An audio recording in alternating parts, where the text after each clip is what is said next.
I guess maybe for entrepreneurs and business owners, like I think putting I think probably one of the most helpful things we found is like finding a program and putting some structure to our business. Like I said, we've really done a lot on EOS, but there's some others like Pinnacle and some other programs, and just picking one and going after it. And you'll need to adapt it to your business and everything. But we found that just so helpful, from clarifying our roles to figuring out how to work in a partnership to Yeah. figuring out how to set our core values as a company and communicate that to our people. And I think the earlier you could start with that, if I'm going to go start a new company today, those are the kinds of things I'm going to work on from day one, and not 2 or 3 years in, when you have to work backwards Yeah. on everything and you've already made all the mistakes.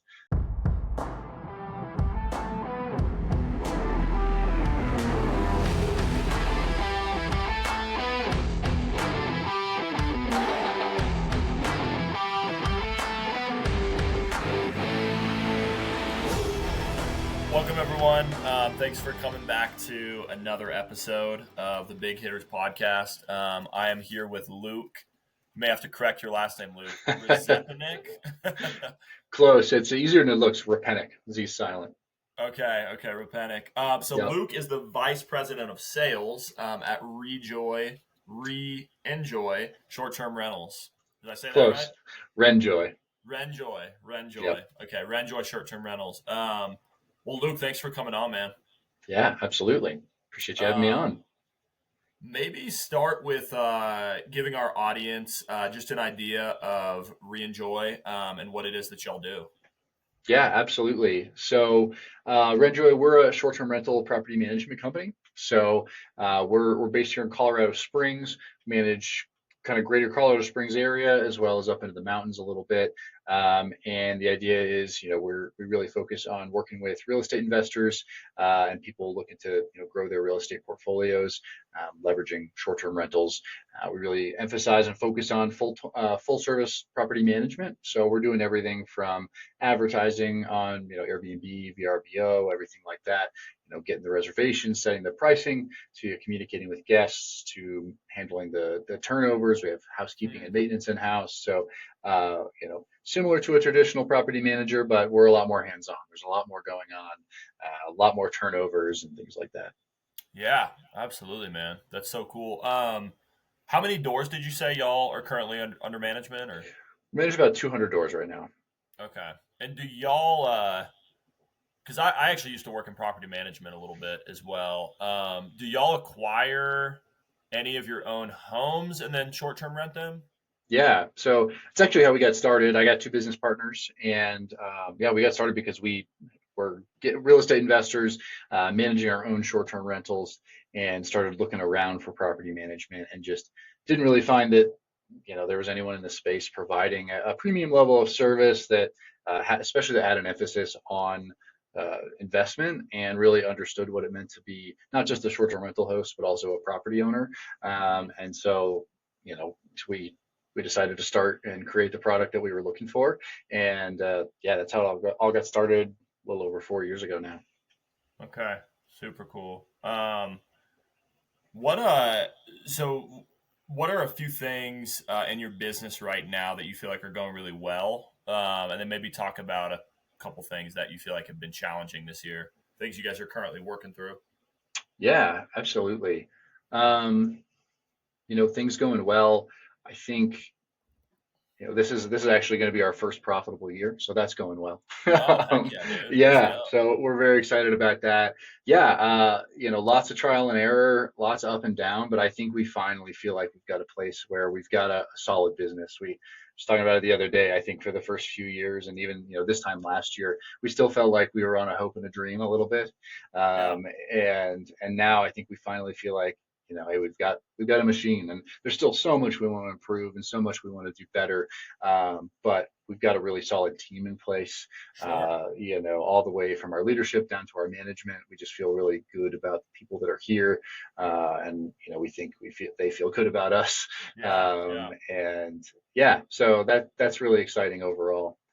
Um, yeah, I mean, I think on the other side, challenges. I mean, there's lots, but people was definitely a hard thing for a long time. Like I said, it's taken 4 years to even get to the point where we feel as good as we do about the people that we have in the roles. We've Hmm. cycled through a lot of different people, um, people that fit our culture, people that, are hungry and, go-getters like we are and like we want our company to be based on. Um, yeah, so that's definitely been tough. We've had all sorts of stuff. We use a fair amount of global talent.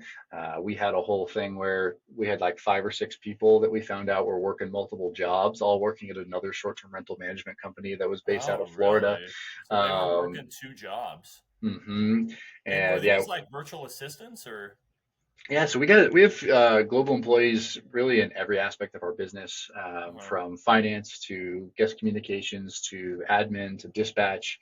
Um, Actually, our finance controller, is actually based out of Colombia, Okay. and he's awesome.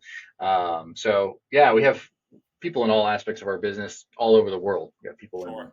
said Colombia and the Philippines and Kenya and all over the place. But yeah, these guys were. We actually have become good friends with this property manager since.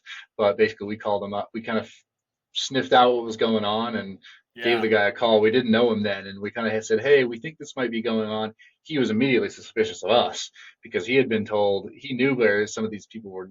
I don't know. He Yeah. thought we were trying to poach their people or something. And we're like, Oh, no, no, dang. no. Seriously? Yeah, What the it's heck? wild. Yeah. Dude, that's crazy. Okay. Well, don't hear that every day. Yeah.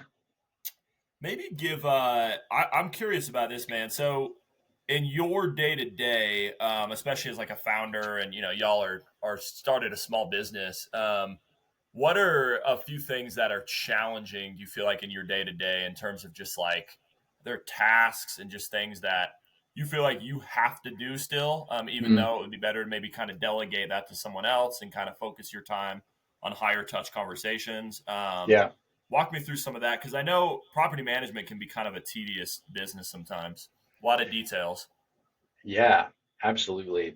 I think that's something we've really focused on over the last couple of years. Again, there's 3 of us as founders, and that helps, being able to like divide up some of those roles even from early on. But as we've grown, we've really tried to narrow in, focus. For a long time, we all, like every, entrepreneur starting a new business, you're wearing 100 hats and try to really to reduce the number of those hats. Worked really hard to define roles and we follow EOS for the most part. Try to use a lot of that to help give us some more structure and clarity around our roles for our direct reports and for ourselves too, so that we don't continue to fall into that founder trap of just Yeah. taking responsibilities, and really being able to delegate those effectively, making it really clear to the people under us. These are the things you're responsible for. These are the expectations you can have of me, and that I'm going to hold to myself. So that's been really powerful for us. But yeah, I think at the end of the day, like giving up control to anyone and any aspect of the business is so Yeah. difficult as a founder. For me, like our owner relations, client relations has been something I've owned for really the history of our business, and especially early on, I knew every single owner. Right, I was Renjoy to them, and I've been handing a lot of that off. Someone who I trust a lot and who's been with us a long time, but even then giving over those relationships, especially the big ones, the ones that I've known for a long time, and passing them off effectively and not jumping in anytime that person has a problem, Right. or someone Totally. comes in and wants to terminate, and having to say, okay, nope, I actually have to. That's something that I would jump in on and attack myself usually, but I need to be able to hand this off to this person. It's their responsibility. And if I ever want to, if I want this company to outlive me and, outlast my time with it, I need to be able to hand those things off and do that effectively. So, Yeah. Yeah. That's good, man.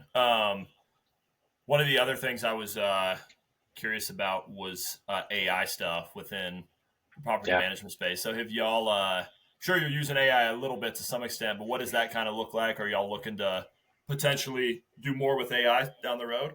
Yeah, absolutely. I mean, this has been a focus of us for, years now. We kind of knew it was coming, knew it was growing, and so we've really focused on a lot of things, even from how we structured a lot of our data pretty early on. We were intentional about we want to so many of the softwares want you to store your data with them so that they have that. And we pretty early on we utilize Airtable quite a bit, and so from early on we said we want to store as much of our own data as we can, and then we can integrate out and connect out to all these different softwares and tools that we need. But at the end of the day, we could switch tools, or as AI develops, we can build our own tools on top of that. And so something we're really focused on in the short-term rental space. Kind of the first big jump, which makes a lot of sense, was around guest communication. So there's a number of companies out there really building around that. We're partnering with some great guys. Company's name is Conduit. They're doing a ton of stuff both in the short-term rental and long-term rental space, helping with AI-driven guest communication, outbound lead generation, all sorts of stuff like that. Really Totally. smart guys, and some of this stuff, it's progressing so fast. Just in the Yeah. last week, we were setting up some new workflows for sales and owner acquisition, and even it's not just texting and emailing anymore. I've got an AI agent now actually calling and setting appointments for me and stuff, Yeah. and you would never know, right? And it's Yeah. got all this knowledge loaded into it to know things about our business, be able to answer questions, um, and so I think the more we can do that. And one thing we really think about is we don't want AI to replace our people. Whether it's guest communications, Exactly. whether it's sales or owner communications, we don't really want it replacing our people. We want people to not robotic, but we want to make our people bionic. Yeah. We want to use AI to equip them to be more efficient, to be more effective, and to, at the end of the day, provide a better experience. I think that's Yes. you hear a lot of this negative sentiment, especially when I talk about guest communications. They're like, "Oh, I called and I got a chatbot. I got an AI agent. It was terrible." And I think people don't really understand how fast it's accelerated, and Yeah. especially when the AI is fed the right information and it's trained properly, it's actually providing a far better experience than our human people could, because it has all the information. It can find it instantly. It can respond to you instantly with that information that you need. It's got all the past context from other issues or other things Yeah. that have happened. Um, yeah, so that was kind of the first wave, but I think we're really working more and more towards integrating AI into our operations as well. We're working with another company that's pushing towards things like automated scheduling and AI-driven routing and things like that to help make our housekeepers and our maintenance techs more efficient. Um, the sky's the limit. Yeah, dude, totally.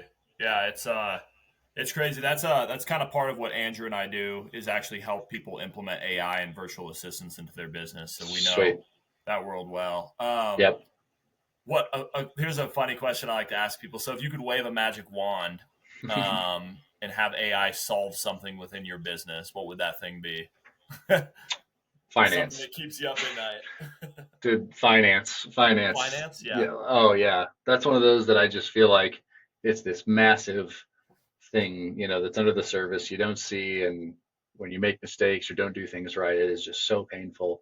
Hmm. Um, that's something that we definitely didn't focus enough on in our early business. And we've paid for it for years of trying to dig out of just like poor accounting practices and, yeah, things like that. And so AI, and I feel like we're getting there where it should be able to just, you know, see all these. I mean, the quantity of transactions is so high in our industry, especially with every reservation, and every reservation has 5 or 6 different line items on it, plus all the expenses and all that reporting that we have to do for owners. The volume of transactions is just so incredibly high that we have like 5 people full time working on our accounting stuff just to keep it all straight, and still feel like we're always behind on it. So Interesting. Yeah. I wonder if there is a way. Do you feel like you can think of a way AI could potentially solve that, or does it seem like there's just too many people involved and transactions involved? Too many nuances, I guess. yeah, I mean, we, even before AI, like, and outside of AI, we try to automate as much as we can. Hmm. And we're working with some platforms that are working towards that stuff. We're on Ramp right now, which they've got some pretty good stuff, and I think they're developing pretty quickly, and it's getting smarter with making expenses more accurate. Making expense reports and things easier. Um, but at the end of the day, there's just so many inputs, but it's one of those things that I feel like AI. even if it's not quite there yet, it'll be there because at the end of the Hmm. day, it's numbers and it's systems we have, and it's probably our most well documented systems is in our accounting because everything has to go, this is the process you follow every time. This comes in from here, it goes through this process, and then it goes to move and it gets logged here.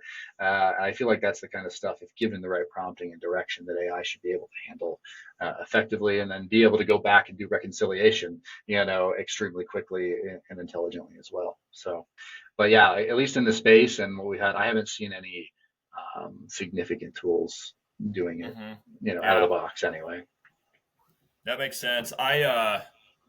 I have a buddy named George that came to mind that is in this space as well. Maybe I can connect you to him after this, but I think Yeah, he would probably have some thoughts on that. He does a lot of custom type stuff for different yeah. companies and what they're kind of looking to do.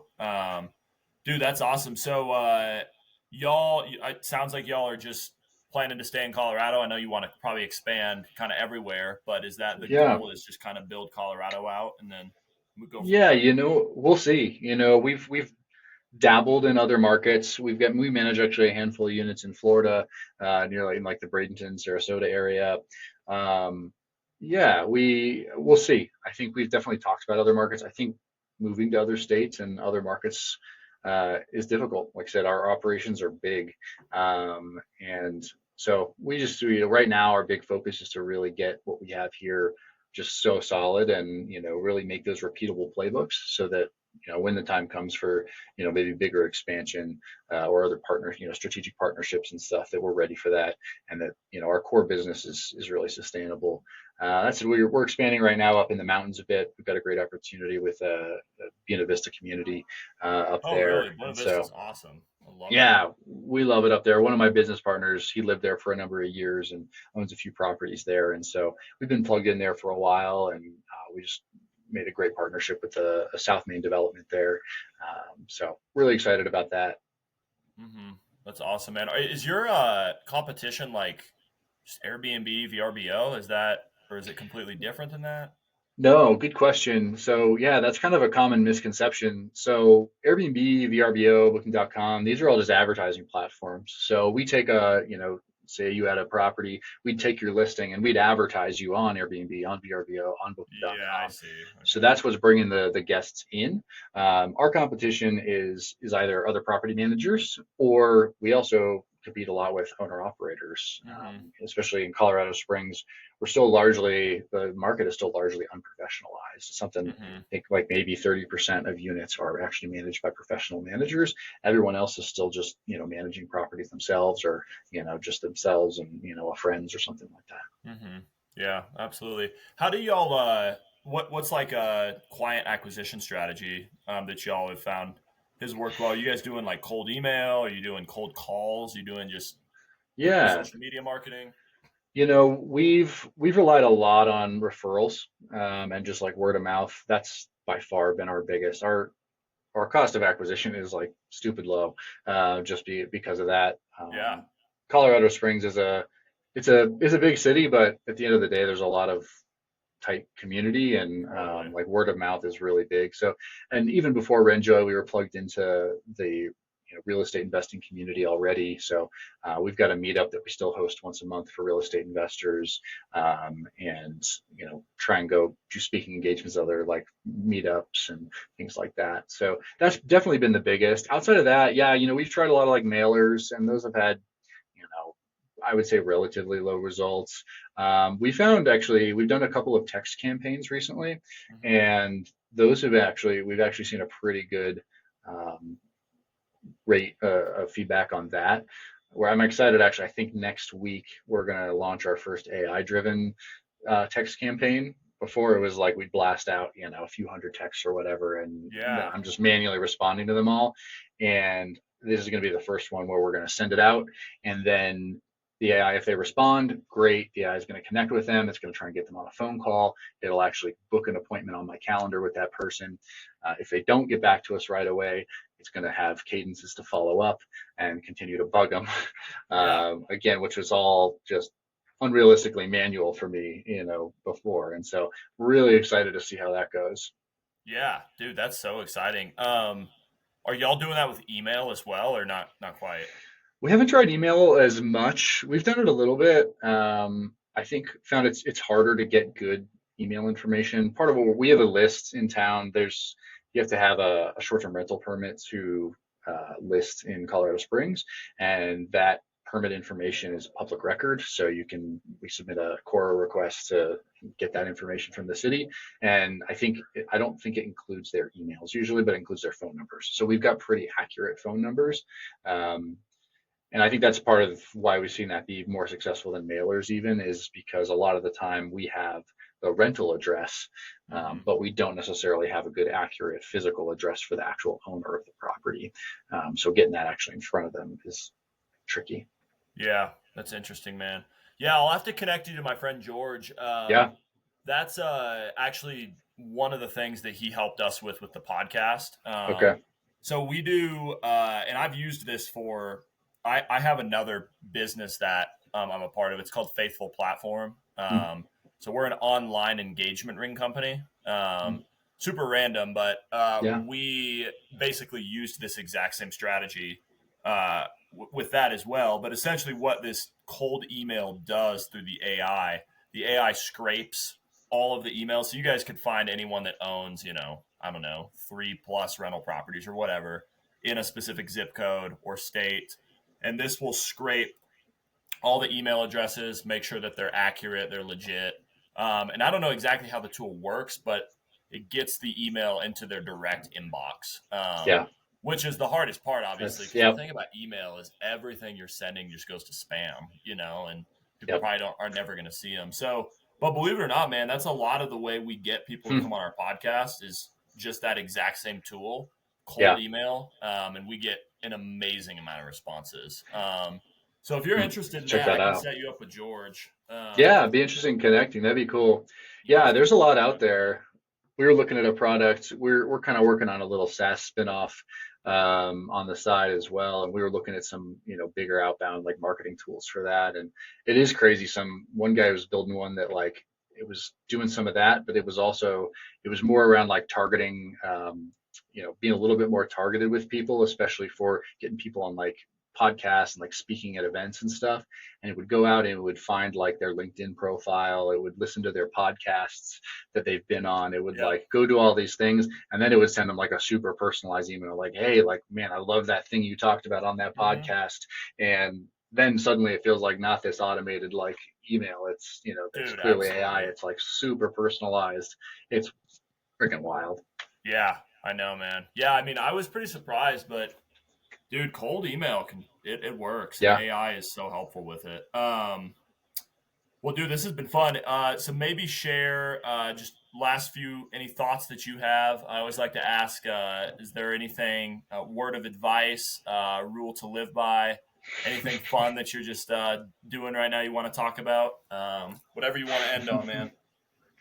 Yeah. I mean, I guess maybe for entrepreneurs and business owners, like I think I think probably one of the most helpful things we found is like finding a program and putting some structure to our business. Like I said, we've really done a lot on EOS, but there's some others like Pinnacle and some other programs, and just picking one and going after it. And you'll need to adapt it to your business and everything, but we found that just so helpful from clarifying our roles to figuring out how to work in a partnership to Yeah, figuring out how to set our core values as a company and communicate that to our people. And um, I think the earlier you could start with that, if I'm going to go start a new company today, those are the kinds of things I'm going to work on from day one and not 2 or 3 years in, when you have to work backwards yeah. on everything and you've already made all the mistakes.